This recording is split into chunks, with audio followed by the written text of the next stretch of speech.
तुम्हाला जर तुमच्या जीवनात सकारात्मकता यावी अशी वाटत असेल तर खालील गोष्टींचे पालन आवर्जून करून बघा. नंबर 1, स्वतःबद्दल बोलताना नेहमी चांगलं बोलायला शिका. नंबर 2, जे लोक आपल्याला कमी लेखतात, दुसरेपणाची वागणूक देतात, वारंवार आपल्याला अपमानास्पद शब्द बोलतात, अशा लोकांपासून शक्यतो 4 हात लांब राहा. अशा निगेटिव्ह माणसांच्या संपर्कात येण्याचे शक्यतो टाळा. नंबर 3, दिवसाची सुरुवात चांगल्या सवयीपासून करा. जसे की स्वतःच्या मनाला चांगल्या सूचना द्या. आजचा दिवस कसा चांगला जाईल, आज माझी सर्व कामे होतील इत्यादी.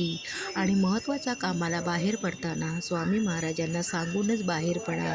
नंबर 4, आपल्या मनात जे जे काही साचलं आहे त्याबद्दल कुणाशी तरी बोला. दिवसभरात आपल्या बाबतीत जे काही चांगलं वाईट घडतं ते घरातल्या व्यक्तींबरोबर बोलणं कधीही चांगलं असतं. कारण घरातल्या माणसं आपली विश्वासाची असतात. म्हणून घरातल्या माणसांना विश्वासात घेऊन त्या गोष्टी सांगा. श्री स्वामी समर्थ.